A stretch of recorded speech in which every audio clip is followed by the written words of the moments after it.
नमस्कार दोस्तों, आप सभी दोस्तों का आपके अपने YouTube चैनल पर एक बार फिर से स्वागत है। दोस्तों, आज की इस वीडियो में आपको बताने वाले हैं एसके झा सर के द्वारा जो साइंस का वॉल्यूम 2 लॉन्च की गई है उसके प्रैक्टिस सेट नंबर 23 को हम इस वीडियो में सॉल्व करेंगे। तो दोस्तों, आप इस वीडियो को अंत तक जरूर देखिएगा क्योंकि इसमें प्रश्न बहुत इंपॉर्टेंट है और आपके ग्रुप डी एग्जाम और NTPC CBT में यहाँ से प्रश्न जरूर देखने को मिलेंगे। तो दोस्तों, आज की इस वीडियो को शुरू करते हैं। उससे पहले दोस्तों आपसे रिक्वेस्ट है, यदि आप चैनल पर पहली बार विजिट किए हैं तो चैनल को सब्सक्राइब जरूर कर लीजिएगा।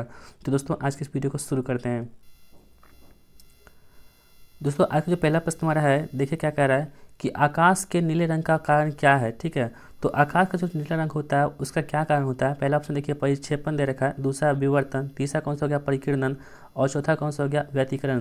तो दोस्तों आपको बता दें, जो आकाश के नीले रंग का जो कारण होता है वो प्रकाश का परिकिरण होता है, यानी कि प्रकाश के परिकिरण कारण जो होती है वो आकाश का रंग जो होता है वो क्या होता है, नीला होता है। ठीक है, ऑप्शन नंबर सी हमारे प्रश्न का आंसर होगा कि आकाश के नीले रंग के कारण क्या होता है, प्रकाश का परिकिरण होता है। ठीक है दोस्तों, हम बात करते हैं कि परिकिरण कहते हैं किसको हैं। तो दोस्तों आप देखिए, जब भी सूर्य के प्रकाश को जो 7 रंगों का बना होता है वायुमंडल से गुजरता है। ठीक है, सूर्य का प्रकाश क्या होता है, 7 रंगों से बना होता है, वायुमंडल से गुजरता है, तो वह वायुमंडल में उपस्थित कणों द्वारा विभिन्न दिशाओं में प्रसारित हो जाता है।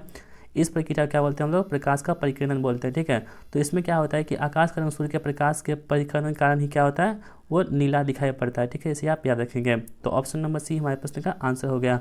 अगला क्वेश्चन देखते हैं। दूसरा प्रश्न हमारे पास है, कह रहा है कि इनमें से कौन सबसे लंबे तरंगदैर्घ्य का विकिरण है। ठीक है, तो सबसे लंबे तरंगदैर्घ्य का विकिरण कौन सा है, इसी हमसे प्रश्न किया जा रहा है। तो पहला ऑप्शन देखिए माइक्रो तरंगे दे रखा है, दूसरा कौन सा हो गया दृश्य क्षेत्र का प्रकाश, तीसरा कौन सा हो गया पराबैंगनी किरणें और चौथा कौन सा हो गया एक्सरे किरणें। ठीक है, तो दोस्तों प्रश्न कह रहा है कि सबसे लंबे तरंगदैर्घ्य का विकिरण कौन सा है। तो दोस्तों इसका आंसर हो जाएगा माइक्रो तरंगे। ठीक है, और यानी कि ऑप्शन नंबर ए जो है हमारे प्रश्न का आंसर होगा कि माइक्रो तरंगे जो होती है वो तरंगदैर्घ्य का लंबे तरंगदैर्घ्य का विकिरण होता है। ठीक है दोस्तों, माइक्रो तरंगे की जो तरंगदैर्घ्य होता है कितना होता है, तो 10⁻−10 मीटर से लेकर के, आप इसे नोट कर सकते हैं। यदि आपको नहीं पता है दोस्तों आप नोट कर सकते हैं, 10⁻10 मीटर से लेकर के 10⁻−8 मीटर के बराबर होता है। कितना होता है, 10⁻8 मीटर के बराबर होता है किसका, तो माइक्रो तरंगे का तरंगदैर्घ्य होता है। ठीक है, इसे आप नोट करेंगे। दोस्तों बात करते हैं कि पराबैंगनी जो किरणें है इसका तरंगदैर्घ्य कितना होता है, तो वो होता है 10⁻8 से लेकर के मीटर से लेकर के 10⁻7 मीटर के बीच में होता है। ठीक है, तो यहाँ पे सबसे अधिक जो हो गया लंबा तरंगदैर्घ्य किसका हो गया, माइक्रो तरंगे हो गया, यानी कि ऑप्शन नंबर ए हमारे प्रश्न का बिल्कुल सही जवाब हो जाएगा। ठीक है, आई होप दोस्तों आपको ये प्रश्न बिल्कुल समझ में आ गए होंगे। बढ़ते हैं अगले प्रश्न की ओर। तीसरा प्रश्न है, तीसरा प्रश्न कह रहा है कि निम्नलिखित में से कौन अदिश राशि है। ठीक है, तो अदिश राशि में से कौन सा हमको वो चूज करना है। तो पहला ऑप्शन देखिए वेग दे रखा है, दूसरा कौन सा हो गया बल, तीसरा है शक्ति और चौथा कौन सा हो गया चुंबकीय प्रेरण। तो दोस्तों आप सबको पता होगा कि अदिश राशि कहते किसको है, तो अदिश राशि वैसी राशि होती है जिसमें केवल परिमाण होता है लेकिन दिशा नहीं होती है। ठीक है, तो जिसमें केवल परिमाण होती है दिशा नहीं होती उसे अदिश बोलते हैं। और सदिश किसको कहते हैं, तो वैसी राशि जिसमें परिमाण के साथ साथ दिशा भी होती है उसे हम क्या बोलते हैं, सदिश राशि बोलते हैं। तो यहाँ पे कह रहा है कि अदिश राशि में से कौन सा है, तो पहला ऑप्शन देखिए वेग है, दूसरा है शक्ति, तीसरा है बल और चौथा कौन सा है चुंबकीय प्रेरण। ठीक है, तो दोस्तों इन 4 ऑप्शन में जो हमारा ऑप्शन नंबर सी है यानी कि शक्ति जो है ये अदिश राशि है। ठीक है, इसमें क्या होती है, सिर्फ परिमाण होती है दिशा नहीं होती है, तो ये अदिश राशि है। जबकि वेग हो गया, बल हो गया, चुंबकीय प्रेरण हो गया, ये सभी क्या होती हैं, सदिश राशि के उदाहरण है। ठीक है, इसे आप नोट करेंगे, आपको एग्जाम में यहाँ से 1 या 2 प्रश्न जरूर देखने को मिलते हैं। अगला क्वेश्चन देखते हैं। चौथा प्रश्न है आपके पास, कह रहा है कि किस रंग की सतह ताप विकिरण का सर्वोत्तम विकिरक होता है। ठीक है, यानी कि कौन सा ऐसा रंग है जिसमें सबसे अधिक ताप को अवशोषित करता है। तो पहला ऑप्शन देखिए श्वेत दे रखा है, दूसरा कौन सा हो गया काला, तीसरा कौन सा हो गया लाल और चौथा कौन सा हो गया पीला। तो दोस्तों इन 4 ऑप्शन में जो हमारा काला हो जाएगा, ये क्या करता है, ये सतह ताप विकिरण का सर्वोत्तम विकिरक होता है, यानी कि ताप को सबसे अधिक जो अवशोषित करता है वो कौन सा करता है, काला रंग ही करता है। ठीक है, इसलिए गर्मियों के दिनों में हमें सलाह दी जाती है कि आप काले वस्त्र का प्रयोग नहीं करेंगे, आप व्हाइट कलर का वस्त्र पहनेंगे तो आपको जो है उष्मा अवशोषित ज़्यादा नहीं होगी और आपको गर्मी से भी आप बच सकते हैं।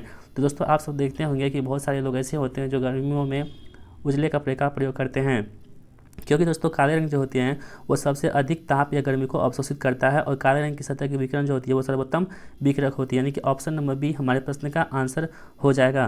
दोस्तों बढ़ते अगले प्रश्न की ओर। 5वां प्रश्न है आपकी स्क्रीन पर, कह रहा है कि पानी का घनत्व अधिकतम किस तापमान पर होता है। दोस्तों ये भी प्रश्न बहुत इंपॉर्टेंट है, ये ट्रेंडिंग क्वेश्चन है, आपको एक प्रश्न जरूर यहाँ से बनेंगे।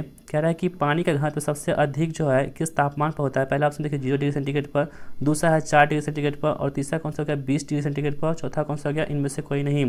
तो दोस्तों पानी का घनत्व जो होता है सबसे अधिकतम की बात करें वो किस पे होता है, 4 डिग्री सेंटीग्रेड पर होता है। ठीक है, आप इसे याद कर सकते हैं। आप एक बात और ध्यान रखिए दोस्तों, जब भी पानी की बात कहा जाए तो क्वेश्चन में यदि आपको 4 डिग्री सेंटीग्रेड दे रखा होगा तो सबसे पहले यदि आपको पता नहीं है तो आप चांस मार करके 4 डिग्री सेंटीग्रेड ही मारिएगा, क्योंकि वहाँ अधिकतर प्रश्न 4 डिग्री सेंटीग्रेड से ही दिया जाता है, तो आपका आंसर वहाँ पे सही हो जाएगा। दोस्तों हम बात कर लेते हैं इसकी थ्योरी की। तो क्या होता है कि सभी द्रव्य जो होते हैं गर्म किए जाने पर आयतन में बढ़ते हैं। कोई भी द्रव्य जो होगा उसको हम क्या करते हैं, गर्म करते हैं तो क्या होता है, आयतन में बढ़ते हैं। परंतु जब 0 डिग्री सेंटीग्रेड से लेकर के 4 डिग्री सेंटीग्रेड तक गर्म करते हैं तो क्या होता है, वो आयतन घटने लगता है। ठीक है, तो इस प्रकार यहाँ पे कह रहा है कि वो कौन सा तापमान होगा जहाँ पे अधिकतम होगा, तो वो होगा 4 डिग्री सेंटीग्रेड ताप के बाद आयतन में बढ़ना शुरू कर देता है। इसलिए यहाँ पे क्या करते हैं, जो पानी का अधिकतम कहाँ पर होता है, 4 डिग्री सेंटीग्रेड पर होता है। यानी कि ऑप्शन नंबर बी हमारे प्रश्न का आंसर हो जाएगा। ठीक है, बढ़ते हैं अगले प्रश्न की ओर। छठा प्रश्न है आपके स्क्रीन पर। कह रहा है कि विद्युत का सबसे अच्छा चालक कौन सा होता है। यानी दोस्तों चालक मतलब क्या होगा कि ऐसा चीज़ जिससे कि विद्युत जो है आसानी से प्रवाहित हो जाती है। ठीक है, आर पार हो जाती है, उसे हम लोग चालक बोलते हैं। ठीक है, तो ऐसा कौन सा चालक है, सबसे अच्छा चालक कौन सा है। ठीक है, तो ऑप्शन देखिए Fe है, लोहा दे रखा है, सिलिकॉन दे रखा है, कॉपर दे रखा है, जिंक दे रखा है। ठीक है, तो सबसे अच्छा चालक जो होता है वो क्या होता है, कॉपर होता है। ठीक है, तो विद्युत का सबसे अच्छा चालक जो होता है कौन सा होता है, कॉपर होता है। दोस्तों इससे महंगा भी आता है, एक चांदी आता है। ठीक है, तो चांदी यहाँ पे ऑप्शन में नहीं दे रखा था, इसलिए हमने कॉपर लगाया। यदि चांदी रहता ऑप्शन में तो हम चांदी को ही क्लिक करते, लेकिन यहाँ पे ऑप्शन के अनुसार चलना पड़ेगा हमें। तो हमारा आंसर जो हो जाएगा कॉपर आंसर हो जाएगा। ठीक है, ऑप्शन नंबर सी हमारे प्रश्न का बिल्कुल सही जवाब हो जाएगा। ठीक है, इसे आप याद रखेंगे। अगला क्वेश्चन देखते हैं कि डेसिबल क्या होता है। दोस्तों पहला ऑप्शन देखिए एक संगीत नोट दे रखा है, दूसरा कौन सा हो गया एक ध्वनि स्तर का तापमान दे रखा है, एक संगीत यंत्र दे रखा है, और चौथा कौन सा हो गया एक की तरंग दैर्ध्य दे रखा है। तो दोस्तों आपकी जानकारी के लिए बता दें, जो डेसिबल होता है ना, ये ध्वनि से संबंधित होता है, यानी कि ध्वनि के स्तर को ये मापता है। ठीक है, डेसिबल क्या करता है, ध्वनि के स्तर को मापने का कार्य करता है। तो ऑप्शन नंबर बी हमारे प्रश्न का आंसर होगा कि डेसिबल क्या होता है, एक ध्वनि सतह का तापमान को मापता है। इसे आप नोट करेंगे। ठीक है, अगला क्वेश्चन देखते हैं। ग्लोबल वार्मिंग किस गैस से होती है। पहला ऑप्शन देखिए O2 दे रखा है, दूसरा CO2, तीसरा कौन सा होगा नाइट्रोजन और NO3। तो दोस्तों जो ग्लोबल वार्मिंग होती है वो किससे होती है, कार्बन डाइऑक्साइड से होती है। ठीक है, तो ग्लोबल वार्मिंग किससे होती है, कार्बन डाइऑक्साइड गैस से उत्पन्न होती है। ठीक है, तो इसे आप याद रखेंगे। दोस्तों ग्लोबल वार्मिंग की बात करें तो ये आखिर होता क्या है, तो धरती के वातावरण के तापमान में लगातार हो रही विश्वव्यापी बढ़ोतरी को ही हम लोग क्या बोलते हैं, ग्लोबल वार्मिंग कहते हैं। ठीक है, इसे आप याद रखेंगे। और धरती के वायुमंडल में कई गैसों से मिलकर बना होता है, जिसमें ग्रीन हाउस गैसें भी शामिल है। तो दोस्तों ग्रीन हाउस गैस का जो ग्रीन हाउस गैसें होती है उसके प्रभाव की खोज हुई थी 1824 ईस्वी में हुई थी। कब हुई थी, 1824 ईस्वी में ग्रीन हाउस गैस के प्रभाव हुई थी, और इसकी खोज जोसेफ फोरियर के द्वारा की गई थी। किसके द्वारा, तो जोसेफ फोरियर जो थे, जोसेफ फोरियर, इसके द्वारा जो है ग्रीन हाउस गैस की खोज की गई थी। ठीक है, यदि दोस्तों आपको पता नहीं है तो आप इसे नोट भी कर सकते हैं। ठीक है, अगला क्वेश्चन देखते हैं। नंबर प्रश्न आपके स्क्रीन पर। कह रहा है कि ट्राइबेसिक एसिड क्या होती है। पहला ऑप्शन देखिए हाइड्रोक्लोरिक अम्ल है, दूसरा कौन सा हो गया सल्फ्यूरिक अम्ल हो गया, तीसरा कौन सा हो गया फास्फोरिक अम्ल हो गया, और चौथा कौन सा हो गया नाइट्रिक अम्ल हो गया। तो दोस्तों ट्राइबेसिक एसिड की बात करें तो ट्राइबेसिक एसिड जो होता है एक फास्फोरिक अम्ल होता है। क्या होता है, एक फास्फोरिक अम्ल होता है। यानी कि ऑप्शन नंबर सी हमारे प्रश्न का आंसर होगा कि ट्राइबेसिक एसिड क्या होती है, एक फास्फोरिक एसिड होती है। ठीक है दोस्तों, अब दोस्तों हम बात करते हैं कि फास्फोरिक अम्ल क्या होती है, एक अकार्बनिक अम्ल भी होती है। इसमें क्या होती है, कार्बन नहीं पाया जाता है। तो फास्फोरिक अम्ल यहाँ पर सबसे पहले बात करते हैं कि ट्राइबेसिक एसिड की, तो ये क्या होती है, फास्फोरिक अम्ल होती है। ठीक है, अब दोस्तों बात करते हैं कि फास्फोरिक अम्ल क्या होती है, तो अकार्बनिक अम्ल होती है। और फास्फोरिक अम्ल का रासायनिक सूत्र जो होता है आपको हम बता देते हैं, आप नोट कर लीजिएगा दोस्तों, H3PO4 होता है। क्या होता है, H3PO4 जो होता है ये किसका फॉर्मूला होता है, तो फास्फोरिक एसिड का फॉर्मूला होता है H3PO4। और इसका प्रयोग की बात करें दोस्तों तो फास्फोरिक अम्ल का जो प्रयोग करते हैं हम लोग जंग लगे वस्तुओं को साफ करने के लिए इसका इस्तेमाल हम लोग करते हैं। तो यानी कि ऑप्शन नंबर सी हमारे पास का आंसर होगा कि ट्राइबेसिक एसिड जो होती है वो फास्फोरिक अम्ल होती है। ठीक है, इसे आप याद रखेंगे। अगला क्वेश्चन देखते हैं। 10वां प्रश्न कह रहा है कि एस्कॉर्बिक अम्ल किस विटामिन का नाम होता है। ठीक है, तो पहला ऑप्शन देखिए विटामिन ए, दूसरा विटामिन बी, विटामिन सी और विटामिन डी। तो दोस्तों एस्कॉर्बिक एसिड जो होती है विटामिन सी का रासायनिक नाम होता है। ठीक है, ऑप्शन नंबर सी हमारे प्रश्न का आंसर होगा कि एस्कॉर्बिक एसिड क्या होती है, विटामिन सी का रासायनिक नाम होता है। ठीक है, और इसका दोस्तों बात करते हैं फॉर्मूला का, रासायनिक फॉर्मूला क्या होती है, तो वो होती है C6H8। इसे आप नोट कर लीजिए दोस्तों, बहुत इंपॉर्टेंट प्रश्न है। C6H8O6 जो होती है ये क्या होती है, विटामिन सी यानी कि एस्कॉर्बिक एसिड का रासायनिक सूत्र होता है, और ये जल में क्या होती है, विटामिन सी जो है जल में घुलनशील होता है। ठीक है दोस्तों, हम कुछ विटामिन के बारे में आपको बता देते हैं। जैसे कि जल में घुलनशील विटामिन जो होती है वो बी और सी होती है। ठीक है, ये दोनों विटामिन जो होती क्या होती है, वो जल में घुलनशील होती है। दोस्तों हम बात करते हैं कि वसा में कौन घुलनशील होती है, तो KEDA। दोस्तों ये 4 विटामिन जो होती है क्या होती है, वसा में घुलनशील होती है, और बी और सी क्या होती है दोस्तों, ये क्या होती है, जल में घुलनशील होती है। इसे आप नोट कर सकते हैं यदि आपको पता नहीं है, क्योंकि यहाँ से प्रश्न दोस्तों आपको बनते हैं कि आपको प्रश्न में एग्जाम में प्रश्न ये बनते हैं कि इनमें से कौन सा वसा में घुलनशील नहीं है, तो आपको इन 4 ऑप्शन में से कोई एक ऑप्शन नहीं देगा, वहाँ पे आपको प्रश्न पूछ लिया जाएगा, तो आप इसे नोट कर सकते हैं। ठीक है, तो दोस्तों बढ़ते हैं अगले प्रश्न की ओर। 11वां प्रश्न है आपकी स्क्रीन पर, क्या देखिए क्या कह रहा है। 11वां प्रश्न है कि धातु जब अम्ल से अभिक्रिया करता है तो कौन सा गैस उत्पन्न करता है। ठीक है दोस्तों, बात करते हैं धातु जब अम्ल से अभिक्रिया करता है तो कौन सा गैस उत्पन्न करता है। दोस्तों आप याद रखेंगे, जब भी कोई धातु की बात करेंगे तो अभिक्रिया जो करेगा तो क्या निकालेगा, हाइड्रोजन गैस निकालेगा। ठीक है, धातु जब भी अभिक्रिया करता है तो हाइड्रोजन गैस उत्पन्न करता है। ठीक है, तो यहाँ पर ऑप्शन नंबर क्या हो जाएगा, ऑप्शन नंबर डी हमारे पास का आंसर होगा। जो धातु अम्ल से अभिक्रिया करते हैं तो क्या निकालते हैं, हाइड्रोजन गैस हमेशा निकालते हैं, आप इसे याद रख सकते हैं। ठीक है, तो दोस्तों इस प्रकार जैसे दोस्तों कुछ जो इंपॉर्टेंट आपको हम बता देते हैं, जैसे कि HCl हो गया धातु, देखिए HCl हो गया, उसके बाद H2SO4 हो गया, सल्फ्यूरिक अम्ल हो गया। ठीक है, ये सभी क्या होते हैं, अम्ल होते हैं। H2SO4 होता है, C3COOH होता है, ये सभी क्या होती हैं दोस्तों, ये इंपॉर्टेंट अम्ल है, इसे आप नोट कर सकते हैं। ठीक है, अब दोस्तों हम बात करते हैं कि अम्ल जो होती है क्या करती है, अम्ल क्या करता है दोस्तों, ये नीले लिप्सम पत्र को लाल कर देता है। इसे आप इसे याद नोट कर सकते हैं। आपको एक हम ट्रिक बता देते हैं, जो देखिए ABR यानी कि दोस्तों एसिड क्या करता है, ये मतलब क्या, एसिड क्या करता है, ब्लू टू रेड करता है, यानी कि जो नीले को लाल करता है। ठीक है, और BRB होता है। ठीक है, एक होता है BRB मतलब क्या होता है दोस्तों, बेस को क्या करता है, यानी कि क्षार को क्या करता है, क्षार जो होती है वो लाल को क्या करता है, ब्लू करता है। तो यहाँ पे प्रश्न कह रहा था कि अम्ल जो क्या करता है, अम्ल जो होता है ब्लू को रेड करता है, लेकिन यहाँ पे प्रश्न वो नहीं था। यहाँ पे प्रश्न ये था कि धातु जब अम्ल से अभिक्रिया करता है तो क्या निकलता है, हाइड्रोजन गैस निकलता है, यानी कि ऑप्शन नंबर डी हमारे प्रश्न का बिल्कुल सही जवाब हो जाएगा। दोस्तों यदि आप इस वीडियो को अंत तक देखते हैं तो आप जरूर कमेंट बॉक्स में बताइएगा कि आपको 25 मार्क्स में, ये 25 नंबर में आपको कितने मार्क्स आए हैं, तो आप अपने जो है तैयारी को जांच भी कर पाइएगा।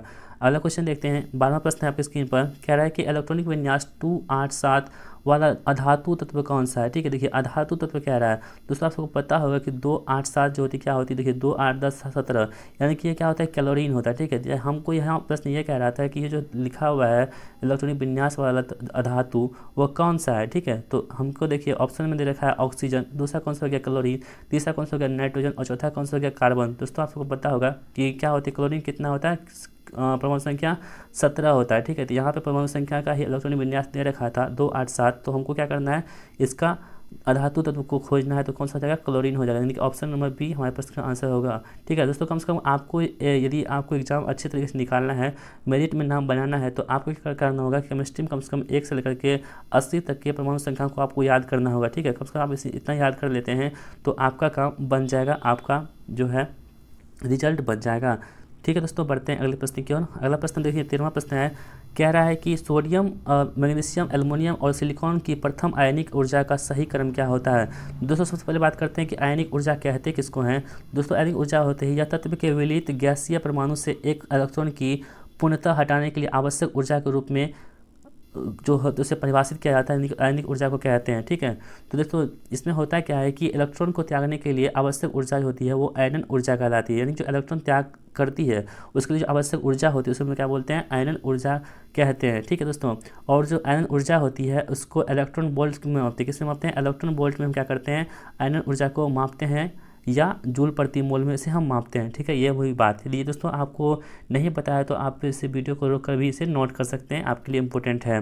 तो यहाँ पर देखिए दोस्तों कह रहा था कि सोडियम, मैग्नीशियम, एल्युमिनियम और सिलिकॉन की प्रथम आयनिक ऊर्जा का सही क्रम कौन सा होगा। तो पहले देखिए सोडियम देखा, मैग्नीशियम, एल्युमिनियम और सिलिकॉन सभी जो है सबसे बराबर है। तो दोस्तों आप याद रखिएगा कि सोडियम क्या होता है, जो होती है ना आयनिक ऊर्जा होती है, सब सोडियम का सबसे अधिक होता है। कितना, सोडियम का सबसे अधिक होता है, उसके बाद किसका होता है, मैग्नीशियम का होता है, और दोस्तों मैग्नीशियम के बाद किसका होता है, एल्युमिनियम का, और सबसे कम जो होता है वो सिलिकॉन का होता है। ठीक है, तो इस प्रकार ऑप्शन देखिए किसमें दे रखा है, सबसे पहले सोडियम दे रखा है, सोडियम, उसके बाद कौन सा क्या, मैग्नीशियम, एल्युमिनियम और सिलिकॉन। तो ऑप्शन नंबर सी हमारे प्रश्न का आंसर होगा कि सोडियम, मैग्नीशियम, एल्युमिनियम और सिलिकॉन जो होती है ये आयनिक ऊर्जा का सही क्रम होता है। ऑप्शन नंबर सी आंसर हो जाएगा।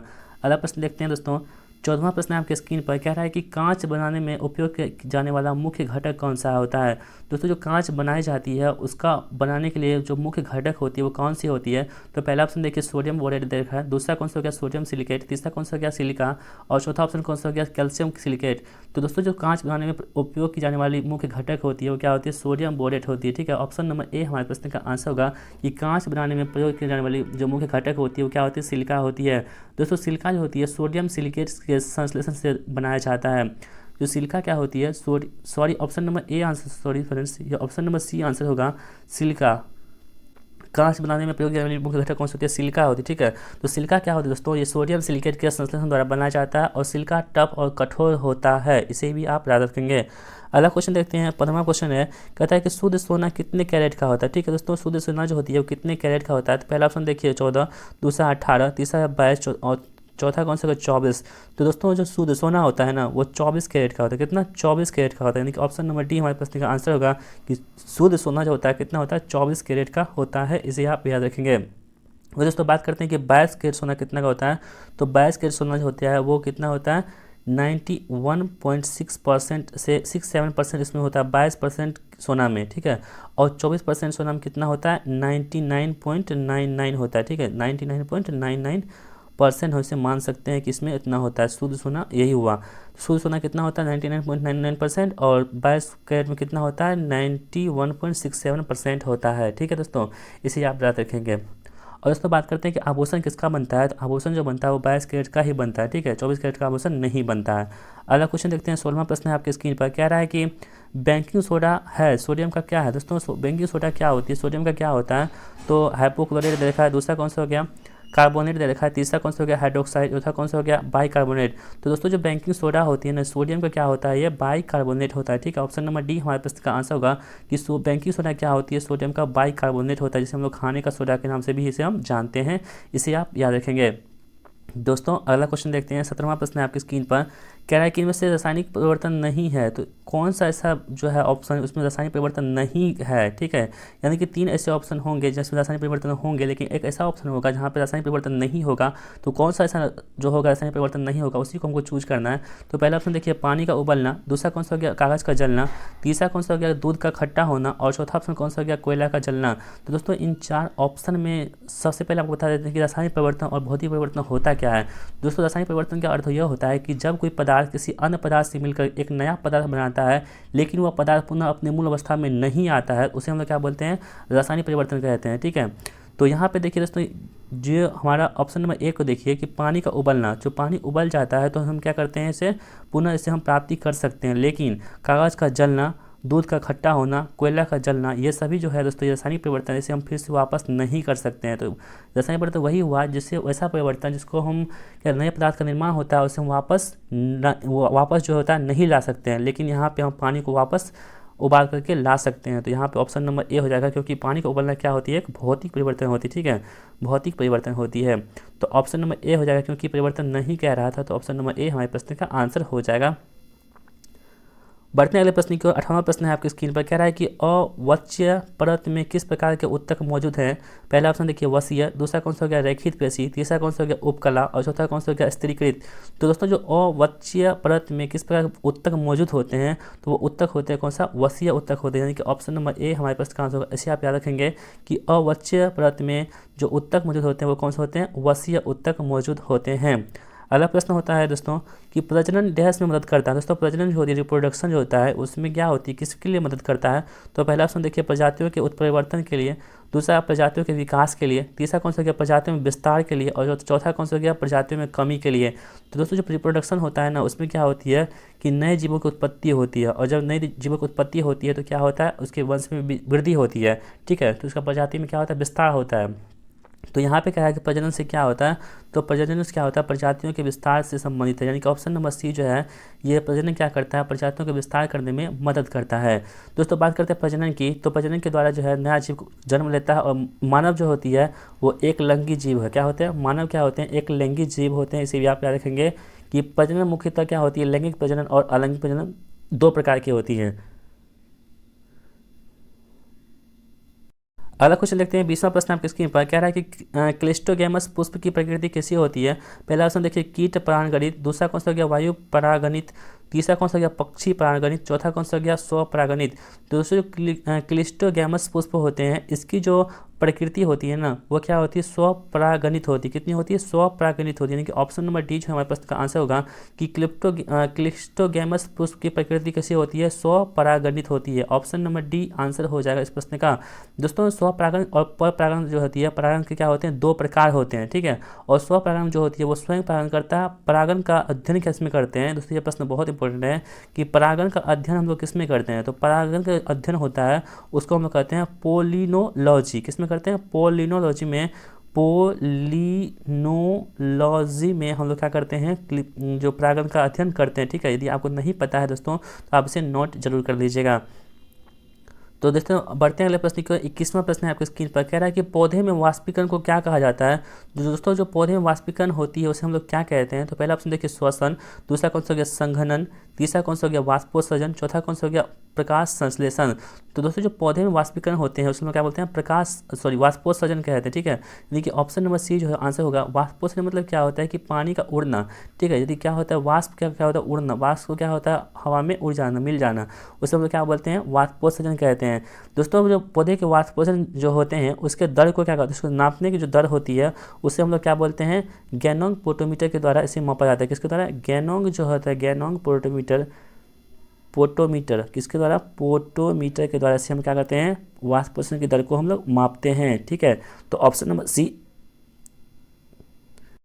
हमारे प्रश्न का आंसर हो जाएगा। ऑप्शन नंबर सी आंसर हो जाएगा कि पौधे में वाष्पीकरण को क्या कहा जाता है वाष्पोत्सर्जन कहते हैं, ठीक है। अगला क्वेश्चन देखते हैं हम लोग 22वां प्रश्न देखते हैं क्या कह रहा है कि मनुष्यों में पेट से आने वाला भोजन कौन सा होता है। पहला है बेसिक, दूसरा कौन सा हो गया अभी दिए गए विकल्प, सभी दिए गए विकल्प, तीसरा कौन सा हो गया उदासीन, चौथा कौन सा हो गया अम्लीय। तो दोस्तों जो मनुष्यों में पेट से भोजन आते हैं वो क्या होते हैं अम्लीय प्रकार के होते हैं, ठीक है। अम्लीय भोजन का जो पीएच मान होता है दोस्तों वो 7 से क्या होता है कम होता है। कितना अम्लीय जो होता है उसका पीएच मान कितना होता है 7 से कम होता है। और पित्त जो होता है वो पीले हरे रंग का क्षारीय द्रव होता है और पित्त का पीएच मान कितना होता है तो 7.7 होता है। पित्त का पीएच में कितना होता है 7.7 होता है, इसे आप नोट करेंगे। अगला क्वेश्चन देखते हैं यकृत डैश कार्य करता है। पहला ऑप्शन देखिए श्वसन, दूसरा कौन सा हो गया उत्सर्जन, तीसरा कौन सा हो गया परिसंचरण, चौथा कौन सा हो गया पाचन। तो दोस्तों जो यकृत का क्या काम होता है ये पाचन करने का काम होता है, ठीक है। ऑप्शन नंबर डी हमारे पास का आंसर होगा कि यकृत जो होता है वो पाचन का काम करता है, ठीक है। ऑप्शन नंबर डी आंसर होगा।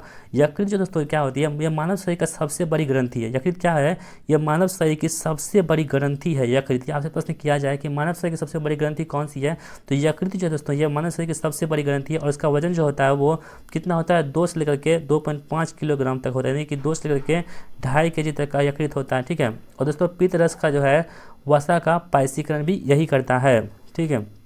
तो यहाँ पे ऑप्शन नंबर डी आंसर हो जाएगा। दोस्तों बढ़ते हैं अगले प्रश्न की। 24वां प्रश्न है हमारा कह रहा है कि निम्नलिखित में से कौन सा कोशिकांग केवल पशु कोशिका में पाया जाता है। तो पहला ऑप्शन देखिए लाइसोसोम दे रखा है, दूसरा कौन सा हो गया गोल्जी बॉडीज, तीसरा कौन सा हो गया सेंट्रोसोम, चौथा कौन सा हो गया राइबोसोम। तो दोस्तों जो कोशिका केवल पशु कोशिका में पाई जाती है ऐसा कौन सा है कोशिकांग जो कोशिका का अंग जो केवल पशु कोशिका में पाई जाती है वो सेंट्रोसोम होता है, ठीक है। ये सेंट्रोसोम जो होता है दोस्तों ये केवल पशु कोशिका में पाई जाती है, जबकि लाइसोसोम गोल्जी बॉडीज और राइबोसोम जो होती है ये पशु क्या होती है जंतु और पशु दोनों में पाई जाती है। लेकिन यहाँ पे पशु कोशिका की बात करें तो सिर्फ सेंट्रोसोम जो होती है ये पशु कोशिका में पाई जाती है, ठीक है।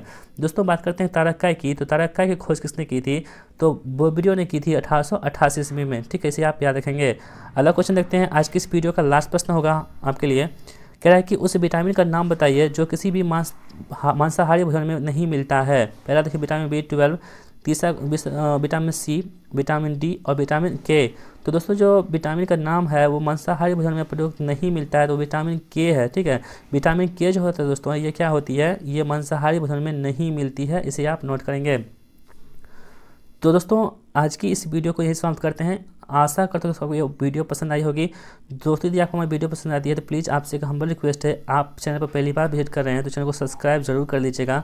और यदि इस तरह की वीडियो आपको चाहिए तो आप चैनल के बेल आइकन को भी प्रेस कर लीजिएगा जिससे कि हमारे जितने भी वीडियो अपलोड हो उसका नोटिफिकेशन आप तक पहुँच सके। और यदि आप दोस्तों कुछ भी आप सुझाव देना चाहते हैं या आपको कोई शिकायत है तो नीचे कमेंट बॉक्स में ज़रूर बताइएगा, ठीक है। हम आपका समाधान जरूर करेंगे, ठीक है। और इसका PDF भी आपको हम देंगे दोस्तों। तो PDF के करने के लिए क्या करना होगा कि टेलीग्राम ग्रुप का लिंक जो है नीचे डिस्क्रिप्शन बॉक्स में दे रखे हैं, जहाँ से जुड़ के जाइएगा। वहाँ पे आपको हम जैसी ही वीडियो अपलोड होती है उसके तुरंत बाद PDF अपलोड कर देते हैं और आप उसे देख करके पढ़ सके लाभ उठा सकते हैं। तो दोस्तों मिलते हैं नेक्स्ट वीडियो में, तब तक के लिए देखते रहिए हमारे चैनल को अंडरस्टूड स्टडी को। जय हिंद, वंदे मातरम।